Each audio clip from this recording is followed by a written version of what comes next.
Le HMS Belfast était l'un des navires les plus importants de la flotte. C'est lui qui a tiré le premier coup de canon sur le littoral français à 5h30, le matin du débarquement.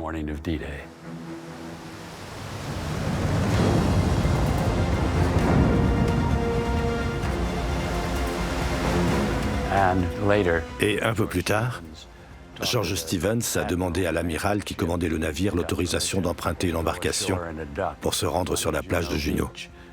Et lui et son équipe ont pu débarquer à leur tour.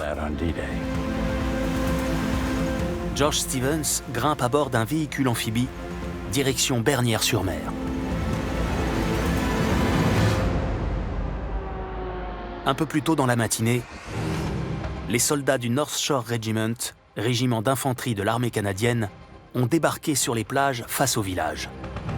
Parmi les barges, 3 d'entre elles avaient été préalablement équipées de caméras automatiques fixées sur les embarcations et chacune chargée de 1 minute de pellicule.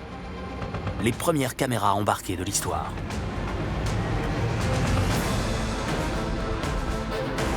Les images filmées par ces 3 caméras, dont les objectifs font face à la plage de Juno, vont entrer dans la légende du débarquement.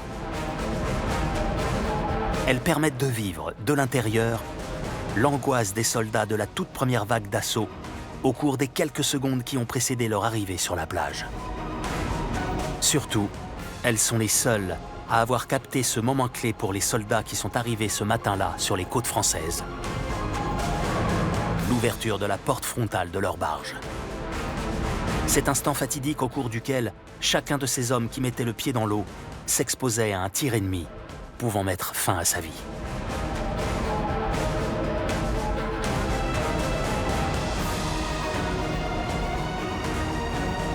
Juste à la fin de la minute de pellicule de la caméra numéro 27, alors que la barge s'est quasiment vidée de ses soldats, on peut voir l'un des derniers occupants donner une petite tape amicale sur l'épaule de son camarade situé juste devant lui.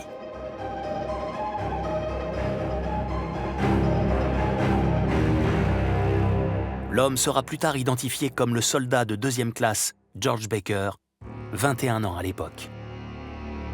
Une marque d'encouragement, comme un simple geste d'humanité au milieu de l'horreur de la guerre.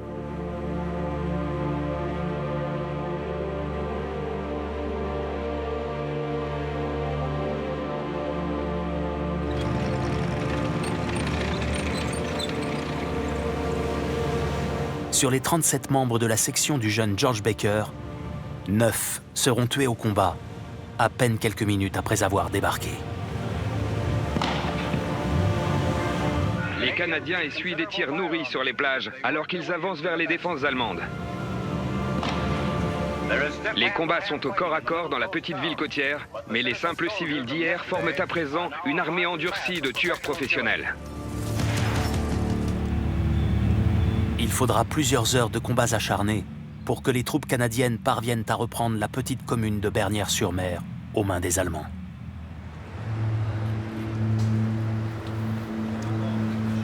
Après avoir débarqué avec leur matériel, George Stevens et les caméramans de la Spécou vont sillonner les rues du village pour immortaliser ce jour de libération.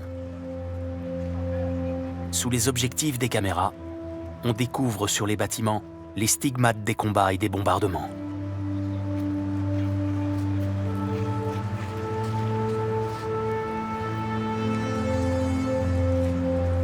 Mais le réalisateur d'Hollywood le sait. Les images que ces hommes sont en train de capturer vont prouver que malgré les pertes subies par les troupes, le débarquement allié en Normandie est un succès total.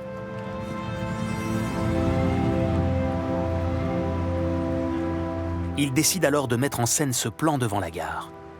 Un symbole fort pour le monde entier. À Bernières-sur-Mer, le drapeau de la France flotte à nouveau librement.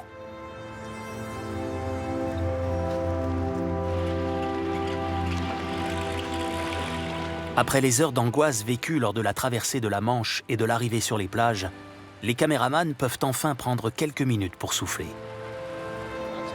L'occasion pour eux d'identifier les pellicules tournées au cours du débarquement. Des instants de répit avant de recommencer à filmer la suite des opérations sur le terrain.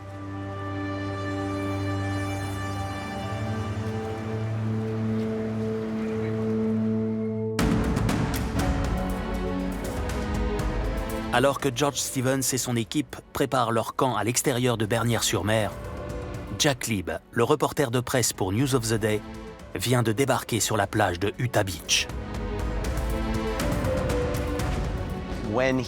Lorsqu'il est enfin arrivé sur les plages de Normandie, il a dû faire plusieurs allers-retours dans l'eau pour ramener son matériel sur la plage. Des soldats se font tirer dessus et lui, il porte son équipement. Il doit survivre. Il doit arriver à traverser la plage. Et en même temps, il doit filmer des images en noir et blanc pour son travail de reporter. Et il a sa caméra couleur pour filmer ses images personnelles. Il ne filme donc pas seulement pour l'histoire ou pour les actualités, mais il pense aussi « Qu'est-ce que je vais pouvoir filmer pour montrer à ma famille comment j'ai vécu pendant la guerre ?» Donc je pense qu'il a toujours un coup d'avance. Quel plan je dois filmer? Que se passe-t-il autour de moi? Comment je peux me protéger? Mais je ne pense pas qu'il avait peur de mourir. Il se concentrait sur ce qu'il avait à faire. Oui, mourir pouvait arriver, mais ce n'était pas vraiment une réalité pour lui. Lui, ce qu'il voulait, c'était tourner le meilleur plan.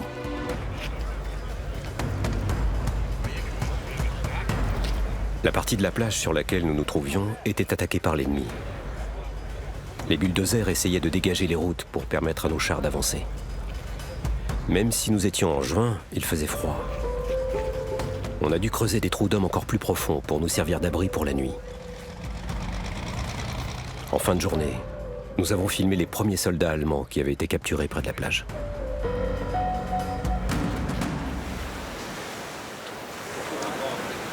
Alors que sur Utah Beach, les reporters de presse se préparent à passer leur première nuit sur le sol français, l'arrivée de renforts en provenance de la mer continue. Un balai incessant d'hommes et de véhicules qui continuera chaque jour de l'été 1944. Au soir du 6 juin, les combats ont cessé sur les 5 plages du débarquement qui ont été reprises aux mains des Allemands. Le bilan de cette journée, l'une des plus importantes de l'histoire, s'élève à plus de 10 000 morts, blessés ou disparus côté allié, dont près de la moitié sur la seule plage d'Omaha, qui sera baptisée plus tard Omaha la sanglante. Côté allemand, les pertes s'élèvent à près de 6 000 soldats tués et plusieurs milliers d'hommes ont été faits prisonniers.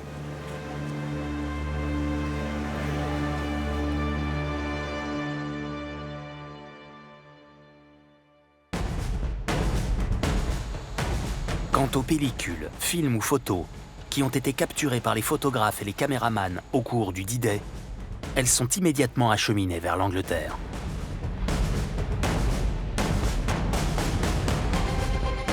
Les Alliés disposent d'énormes moyens pour développer et imprimer à Londres.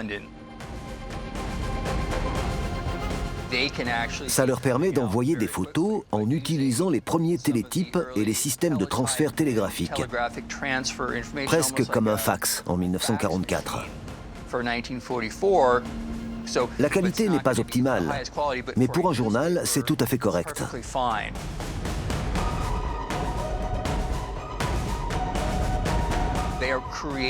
Et ça permet d'informer le public beaucoup plus rapidement.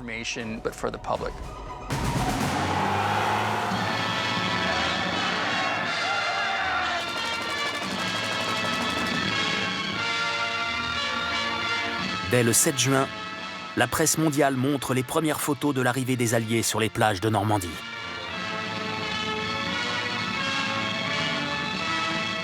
Aujourd'hui, comme sur ces images d'entraînement, les armées alliées ont débarqué sur le sol de l'Europe occidentale.